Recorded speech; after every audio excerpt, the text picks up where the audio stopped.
নমস্কাৰ বন্ধু বান্ধৱীসকল পুনৰবাৰ আন এটা ভিডিঅ'লৈ আপোনালোক সকলোকে স্বাগতম জনালোঁ। আজি আমি কথা পাতিম আছাম ডাইৰেক্ট ৰিকুৱাৰমেণ্টৰ স্কিল টেষ্টৰ পিছত হ'ব লগা ডকুমেণ্ট ভেৰিফিকেশ্যনৰ বাবে আপোনালোকে কি ডকুমেণ্ট লৈ যাব লাগিব, কি ডকুমেণ্ট নিনিলে আপোনালোকক তাৰ পৰা উভতাই পঠিয়াব পাৰে। আহক এই ভিডিঅ'টোত আপোনালোকক কি ডকুমেণ্ট লৈ যাব লাগিব তাৰ ওপৰত বিশেষভাৱে কথা পাতিম। ভিডিঅ'টো আৰম্ভ কৰাৰ আগতে আপোনালোক এটা কথা ক'ব বিচাৰিছোঁ, বহুতো বন্ধু বান্ধৱীয়ে চেনেলটো ভিজিট কৰে কিন্তু তেওঁলোকে ছাবস্ক্ৰাইব কৰি নলয়।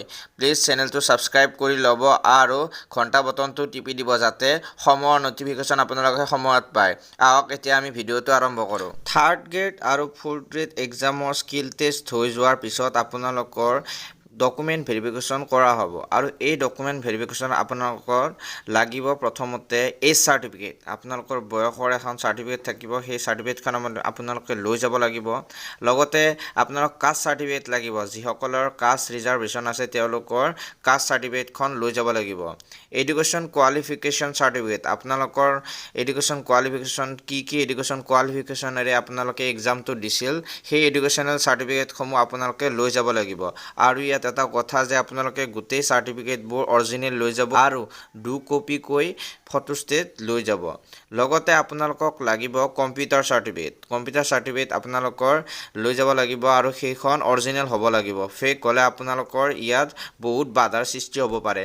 লগতে আপোনালোকৰ লাগিব income and assess certificate, economically weaker section. আপোনালোকৰ উইকাৰ ছেকশ্যন আছে তেওঁলোকৰ এখন চাৰ্টিফিকেট লৈ যাব লাগিব। লগতে ডিচেবিলিটি চাৰ্টিফিকেট, আপোনালোকৰ যিসকল PWD কেণ্ডিডেট আছে তেওঁলোকৰ ডিচেবিলিটি চাৰ্টিফিকেট এখন লৈ যাব লাগিব। আপোনালোকে এই যিবোৰ বস্তু ইয়াত দিয়া আছে মেনশ্যন কৰা আছে সেইবোৰ চাৰ্টিফিকেট আপোনালোকে অৰিজিনেল এটা কপি লৈ যাব, লগতে 2খন ফটোষ্টেট কপি ইয়াত লৈ যাব। তেতিয়াহে আপোনালোকৰ তাত অসুবিধাৰ সৃষ্টি নহয়। বহুতেই কৈ আছে যে PRC চাৰ্টিফিকেটখন লাগিব নে নালাগে।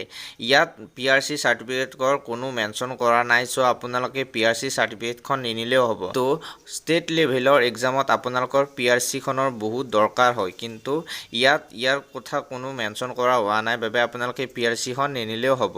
চ' আপোনালোকে ইয়াত দিয়া যিবোৰ বস্তু আপোনালোকক এইমাত্ৰ ক'লোঁ সকলোবোৰ আপোনালোকে লৈ যাব, তেতিয়া আপোনালোকৰ ডকুমেণ্ট ভেৰিফিকেশ্যনত কোনো অসুবিধাৰ সৃষ্টি নহয়। আজিলৈ ইমানেই। যদি ভিডিঅ'টো ভাল লাগিল তেতিয়াহ'লে লাইক কৰিব, শ্বেয়াৰ কৰিব আৰু ছাবস্ক্ৰাইব কৰি ঘণ্টা বটনটো টিপি দিব। Thank U.